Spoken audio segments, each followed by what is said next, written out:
Thank you for having us this afternoon. I'm Tanya Romligan, and I am a part of the human resources team for Jaguar Land Rover South Africa and Sub-Saharan Africa. And I have two of my colleagues joining me today, and I'll let them introduce themselves. Shani Milan, I'm the Customer Services Director, aka the spares lady, according to my colleague over there. So Customer Services is a fancy word that was coined by Jaguar Land Rover to look after sales, and I look after the same region, South Africa and Sub-Saharan Africa. Morning, my name is Leon Kretschmer. I'm the bean counter of the three that makes sure the spares lady and the HR lady stay in line. And I do think they are selling themselves short, but thank you for the opportunity to talk to you this morning. So our story starts about 14 months ago when I joined Jaguar Land Rover, and it was a particularly challenging people environment that I joined into. We had just implemented a new organizational structure to align to the global blueprint, and that had resulted in pretty much most of the organization sitting in new roles or in different roles. 50% of the ExCo, including two of us standing here, were newly appointed members. And of course, if you add into that the political, economic, and social environments that we operate in, it was a really complex space for us to work as a leadership team. One of the key priorities for my MD when I joined was to move us that little step needed towards a high-performance organization. And I think most of us are HR practitioners in the room, and you'll know that there's tons of models. There's models, frameworks, all come out of our ears that tell you how we can go about doing this. But my dilemma was, how do I make this self-sustaining? How do I make it a program or initiative where our people didn't say, oh, goodness, here's another program, here's another fad. It's going to go the minute the MD leaves or the next HR person comes in. It was key that the program became self-sustaining and actually was people-led, not HR or leader-led. Okay? And I think the answer to my dilemma was captured quite eloquently by Maya Angelou, which most of you may know, when she said, people will forget what you said, people will forget what you do, but people will never forget how you make them feel. And that is where our entire program started. The intention captured in that quote was built into the foundation of our revolution. And why a revolution? You know, a revolution is all about a group of people who come together to change a situation for a greater good. And that's what we wanted. We wanted to embed a culture in our organization that epitomized everything our values spoke to. And they're stunning values. You talk about make me feel special. You talk about personalized, easy to do business with, transparent, and you take those things which are really universal concepts, and that became the heart of our movement. I think the last thing about the movement that was quite critical to us was the entire program was based on the individual in the organization and very little to do with our business. It was all about emotions and not about intellect. And it was about our behavior and experiences as opposed to skill. And that's where we moved forward in terms of creating trust in this world of chaos. And that was at the heart of our revolution. I think most journeys start with the majority of the organization because that is where you think you're going to get the most change. And the general stances will get to the leadership last. And you all know, most of the time you never get to the leadership team because they're a small group of people, they're always very busy, and you don't have the time to put them through what you need to drive a program and a culture change. And that was the first thing we did differently. Everything started with the 8 people who sat at the ExCo, including the 3 of us joining here today. And I think what I'm going to do is instead of tell you about the program, I'm going to let Shani and Leon share with you their journeys in terms of how this unfolded for them. Shani, sorry, I'm just trying to get the gents' attention to roll this slide. The next slide. Great, thanks Tanya for that opening. I think just to give you context regarding the complexity that we face. So I joined 18 months ago, I joined Jaguar Land Rover. I've worked in automotive and mining for my entire life. So I'm used to working in complex environments, related to after sales.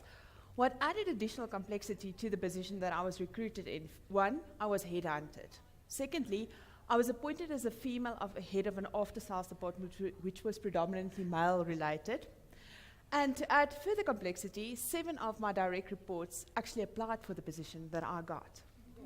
So just to say to you what turmoil Tanya inherited when she started, because now I've got to sit in this situation where I've got to take these people along with me on this journey.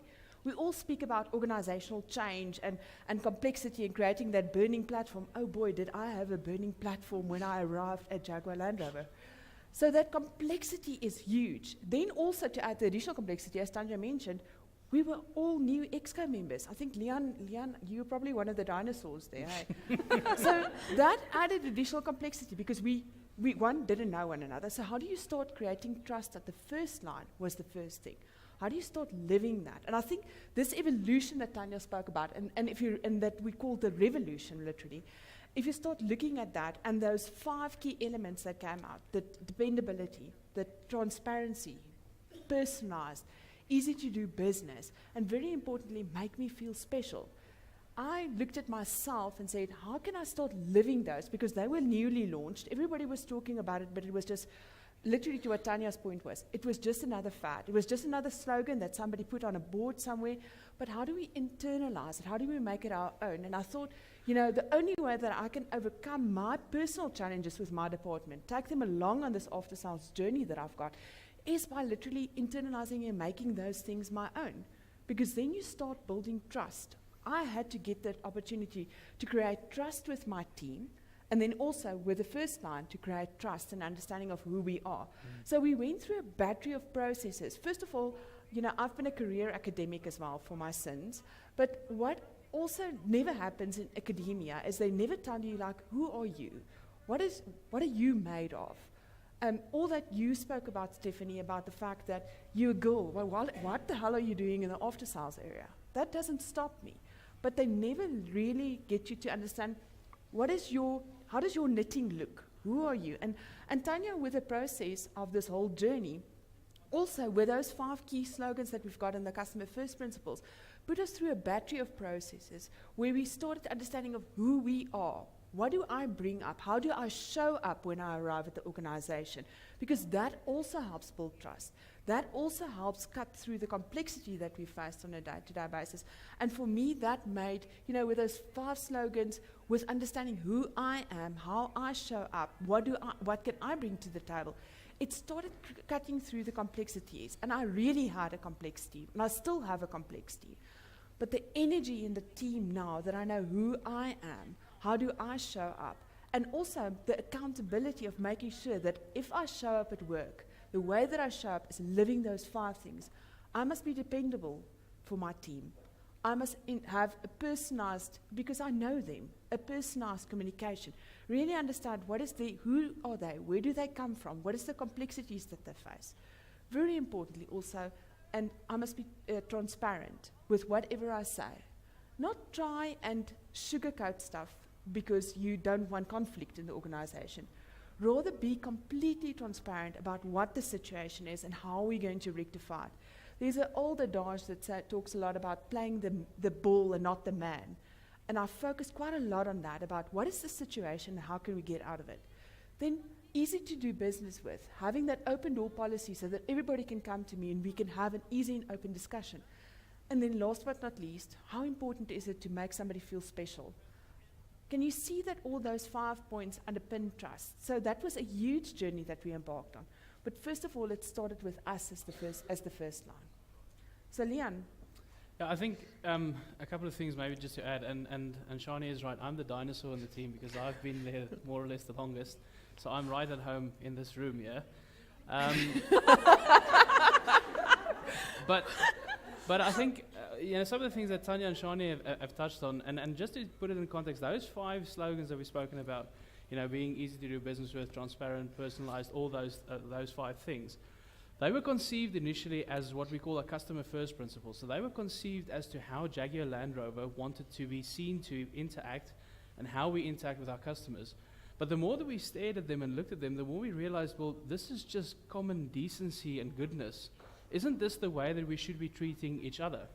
Isn't this the way that we should be treating ourselves as a first-line team, but also our staff? And I think what Tanya and the team did brilliantly is around those principles then built the revolution, to then say, well, these aren't just slogans, as we said, they are going to disappear. And I think what's been really interesting, standing on the outside looking, for instance, at Shani's team, is the stability, and I would almost say the comfort that that's brought to that team, how settled they are now.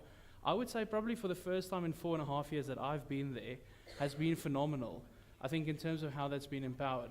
What's been really powerful for me personally, and I think where the process has, or the program really has kind of translated from a program to being real, is two things. Firstly, it started with a leadership team. It started with us, and I think Tanya again touched on that earlier, but you can start with the wider organization, but in a way that's the wrong way around. We've got this cliche that says tone starts at the top, but the reality is tone does start at the top. The way that we act, the way that we treat each other, the way that we trust each other and interact with each other translates in the way with how our teams interact with each other.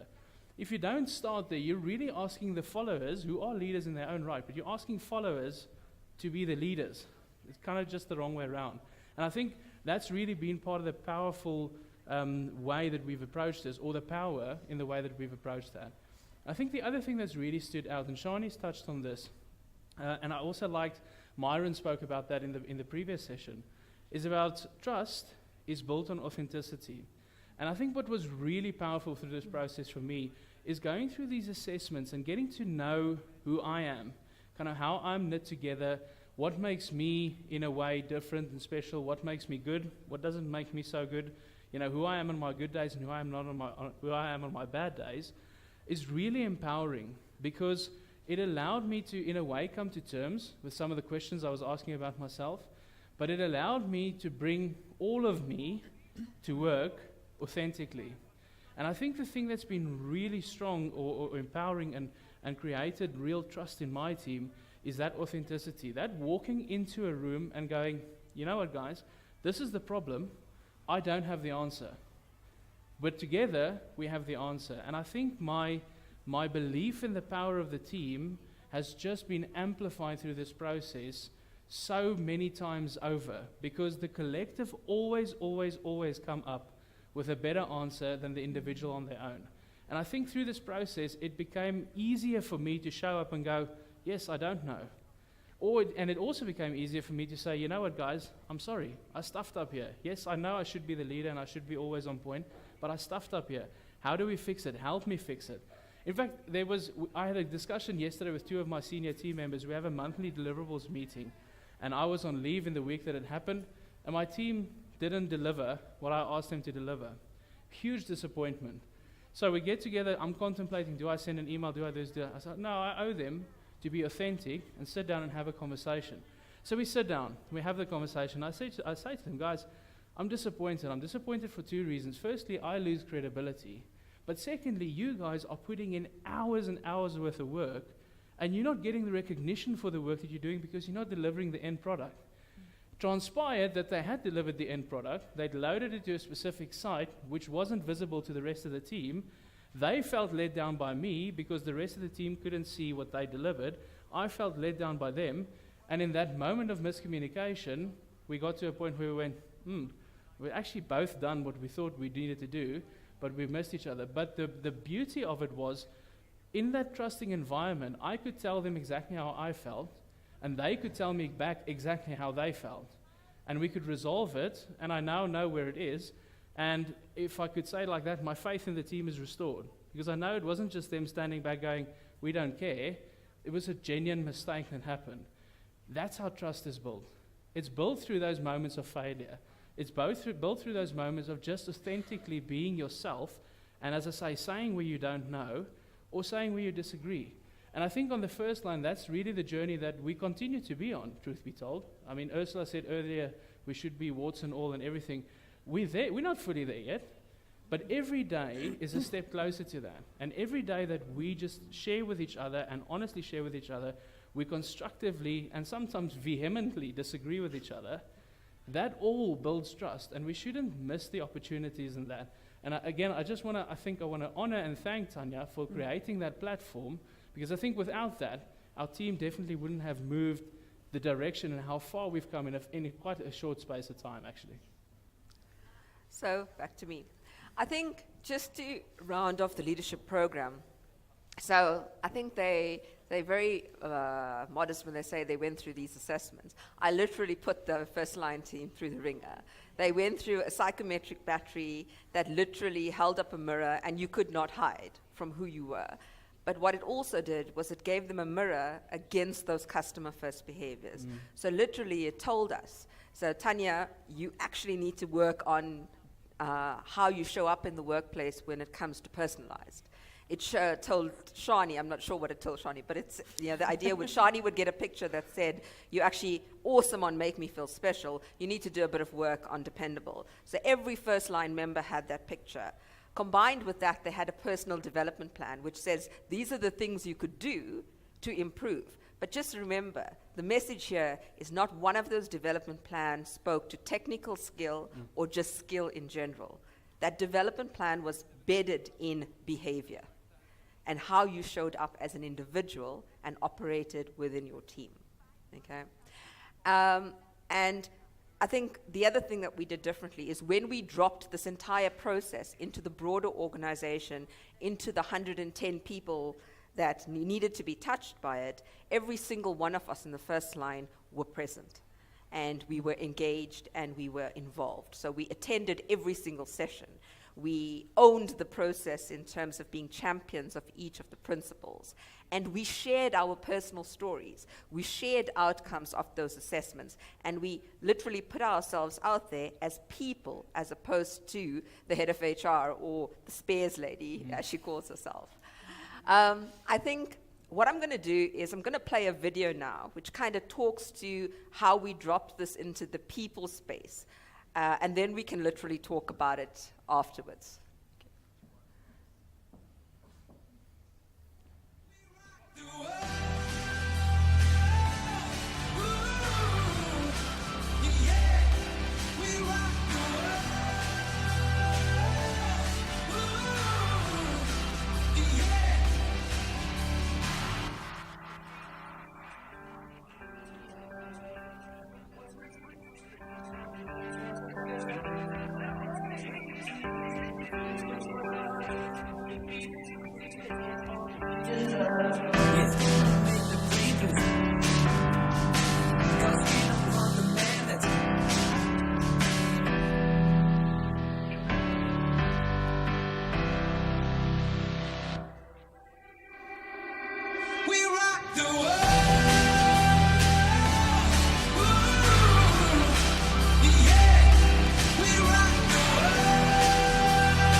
So that really is just a montage of the entire journey that we took the broader organization through. So when I said it was a change campaign of note, it was. So it was a campaign that touched every single person in our organization. If you look at the attendance stats, it's unheard of to see that type of attendance within a change program.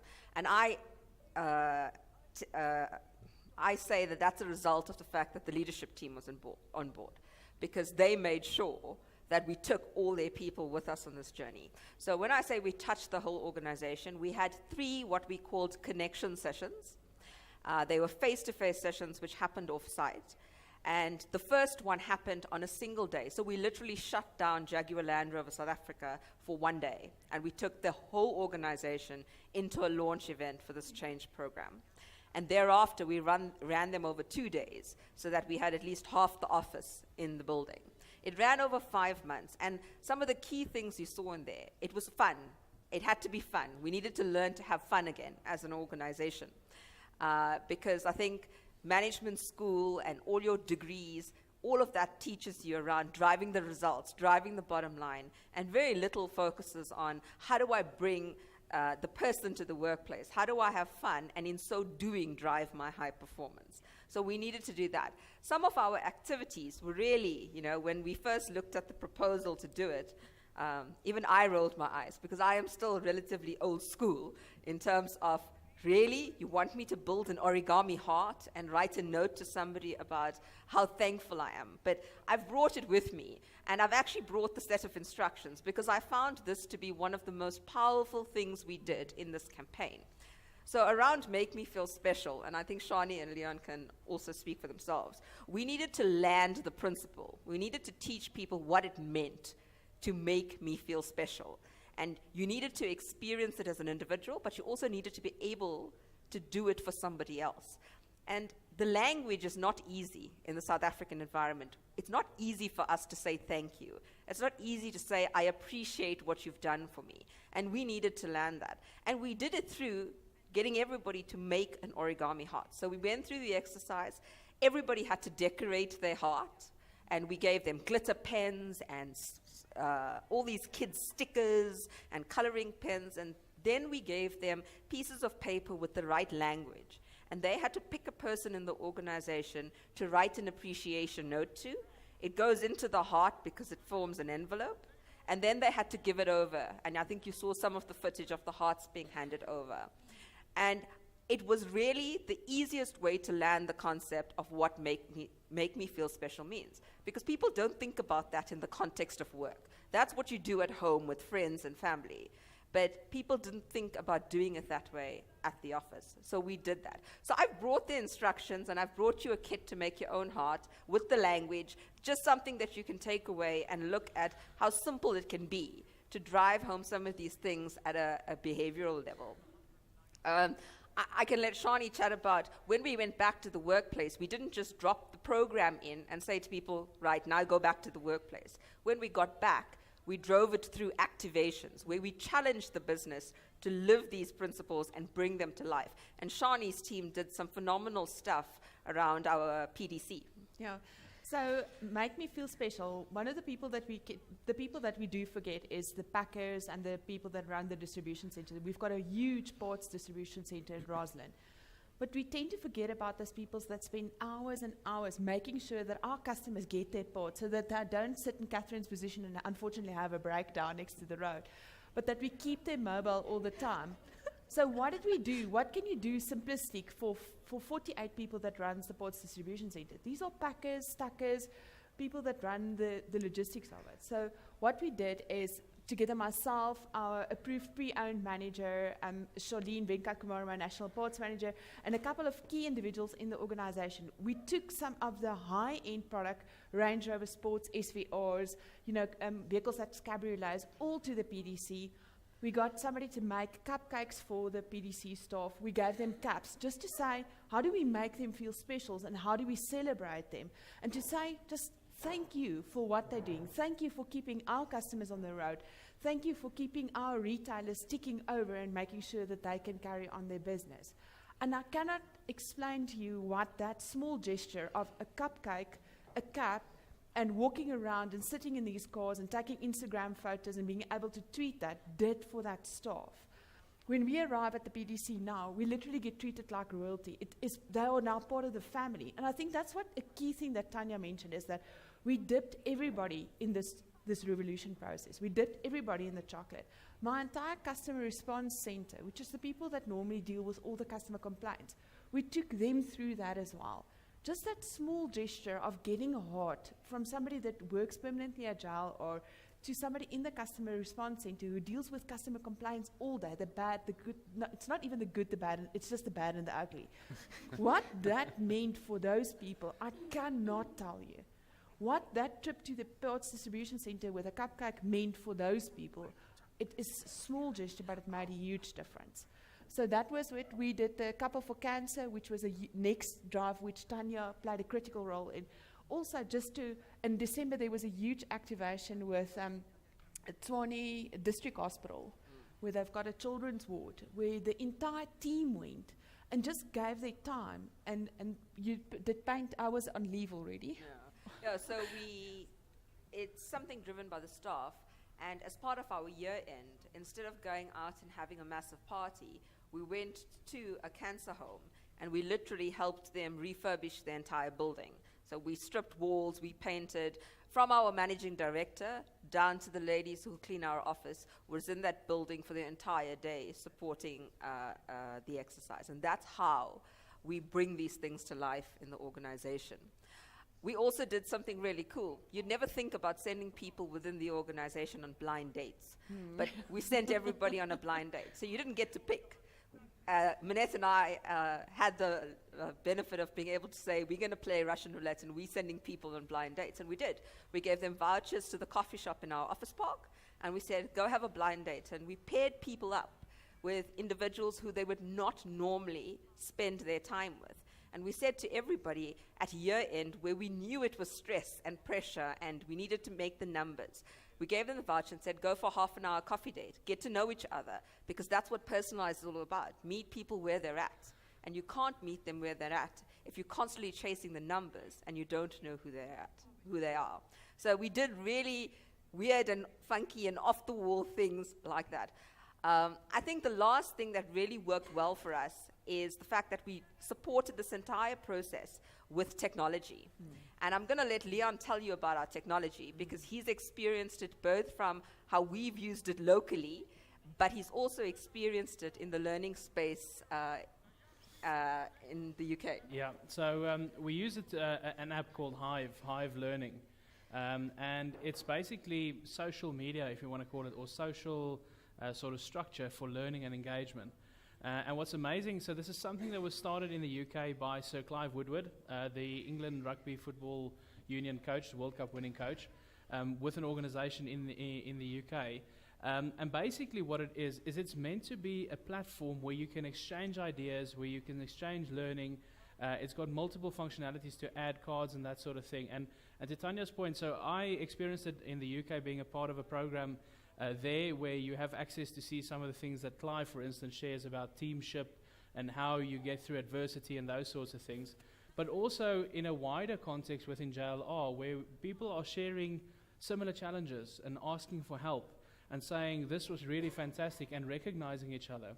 And then in a local context, we translated it into a platform where we don't only share some of the resources that we use as part of this journey, but we also use it, and actually that's really where the power in this comes in. We use it as an engagement tool where people are posting things, recognizing each other. So for instance, when people were going on the blind date, there was a requirement that they post a photo of themselves with their then not so blind date anymore, but on their date, and post it on the activity feed, so you could see that everybody was going, and it was just keeping a bit of a buzz going.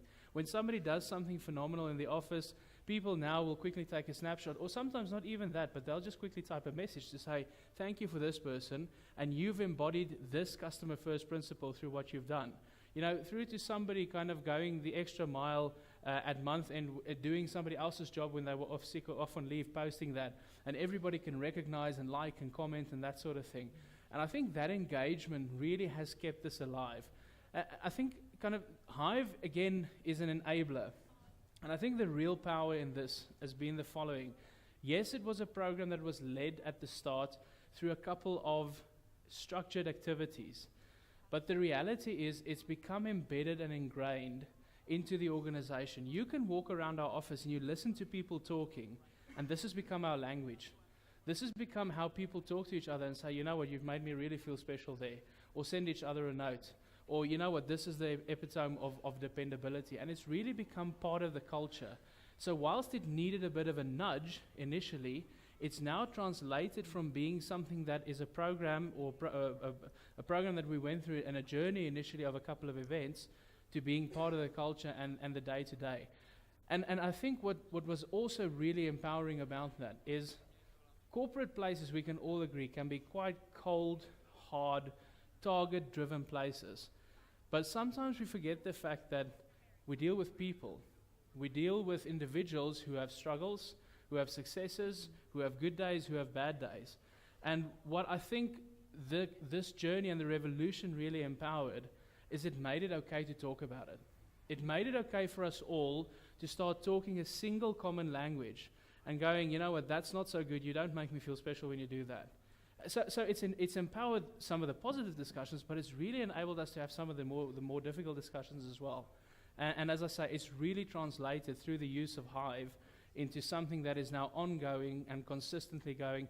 We haven't had a formal event in a couple of months now, but you look at the ongoing recognition and sharing that's going on Hive, and there's your proof right there that it's something that's living, breathing, part of the culture. It's not just something that was a once-off project. I'm very confident that any one of us could walk out of the business today and we could come back in a year from now and you'll find exactly the same momentum and culture going on. And I think that really speaks to the success of the journey that we've been on. So I think that between us, we could keep talking, but I think we've kind of captured in essence that if you want to create trust in the current environment that we work in, you've got to talk to the person.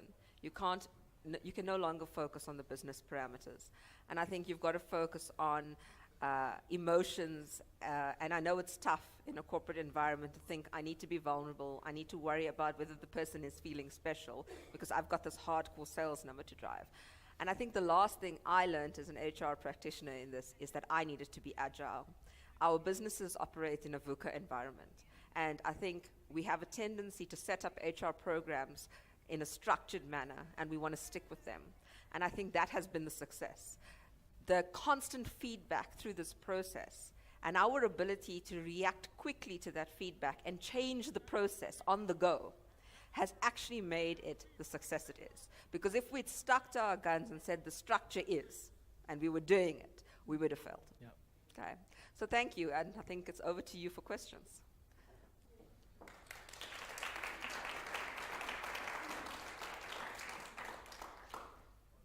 Yes. Tanya, how does the organization have values that's correlated to your customer behaviors, or is it the same thing? I think that's the beauty. We did have different business behaviors and values, and then we had the customer first principles that were forward facing. And I think they realized it wasn't working. You know, what was good for our customer was good for us. And at the start of our fiscal this year, they deployed those principles as our internal values. And I think they're so simplistic. I've worked for a number of organizations, and sometimes it's not that easy to list them all. And I think that's what's nice about these. They're not hard, and they're not, they're not difficult to remember or live. Yes. With your customer satisfaction, so it was nice up here. How's the campaign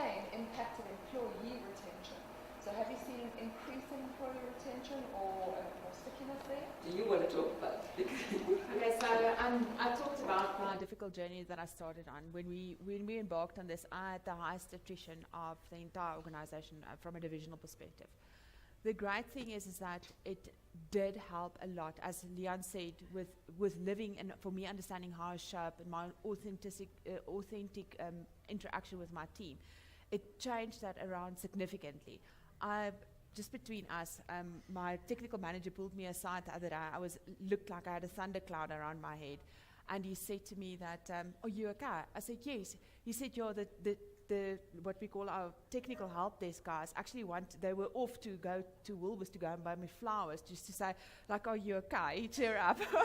So that is how much it's changed. So, and what we do is we measure regularly our employee satisfaction. For me, that is such a true barometer of what's going on within the heartbeat of the organization.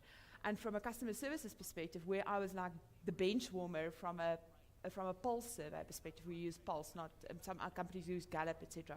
From a pulse survey, in the mini pulse survey, which was when we were in the midst of this project, we've already seen a significant improvement in it. And I'm quite excited to see what our July results will be, because we keep on measuring this temperature gauge within the organization to see, is it a real reflection of what is happening? And I mean, to hear from Leon and the team and the corridor talk, to say that we can see this, it's alive, is such a powerful thing.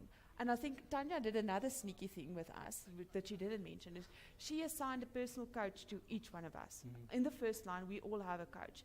And that for me is such a powerful thing, because you think you're showing up authentic, and then you get somebody to say, like, do you really think you're authentic? You know, that hard mirror was another significant growth, I think, for the first line that also helped us driving that and understanding really who the people are. So I'm very excited to see what the next pulse surveys will be. So there's definitely, easy answer is definitely a decline in turnover. I tracked turnover when I arrived, and I was horrified at the numbers. And I completed the next quarter's Exco pack, and I'm completely flat. I went from an absolute upward spike to being flat in terms of people leaving. And I must say, what is great with the turnover that we're seeing now, it's people getting promoted globally to Jaguar Land Rover globally. So we had a couple of our team leave for the United States. We have people left for Whitley, for the UK. So it means that this customer first principles and the organization is gaining momentum. And it also gives, a lot of the times people feel that because we're such a small organization in South Africa, we're not a Mercedes-Benz or Volkswagen that's got local manufacturing, which is huge facilities. People feel that they're very restricted to this, to the organization. This also gives them another opportunity to stay within the JAL or family, and it really has become a family. I think maybe just to add to that, one thing we're talking a lot about what we've done internally, and that has really been, forgive me for using the word, the catalyst for the change. But what has also been very evident is the benefit outside of our four walls in terms of our interactions with our retailer network, and that the customers have seen. We've seen upward trends in all of our key metrics that measure customer satisfaction. And not only that, but the feedback that we are getting from the retailer network in terms of their interactions with our teams' responsiveness, their ability, individuals' ability to answer the questions, go back and so forth, has been phenomenal, which really tells us that, again, it's not just something about us four no more sitting around the fire kumbaya inside the building, but it's really translated into something that's gone out and is starting to be tangibly felt in the people that we touch on a day-to-day basis as well, which I think is phenomenal. Yes? Sorry? No, sales have not gone up. In fact, they are going up this year. But they haven't gone up now. But this is one of those things where you have to. I think Thomson Reuters put it so beautifully previously, that sometimes you can't measure it in a hard target. You've got to measure it in the feedback that you're getting, and what are the warm bodies around you telling you, and definitely in that sense. And we believe that in time it has to translate, because if we are giving our retailers a better experience, and they in turn can then translate this into a better experience for a customer, it has to translate into higher retention, more sales, and into the, how should I say, commercial imperative also being fed as part of this. So Leon's being very modest, but I think, no, sales hasn't increased, but it hasn't declined. we're one of the only premium automotive manufacturers in South Africa who's showing growth in the segment. Yes. So, and we are one of 3 markets, correct me if I'm wrong, in our region, which is overseas, where we have Australia, Dubai sitting, that literally met our sales number every month for the entire fiscal year last year. So whilst we didn't grow, we didn't drop. And I think that's a positive thing. Right. You done? Thanks. Thank you very much. Thank you.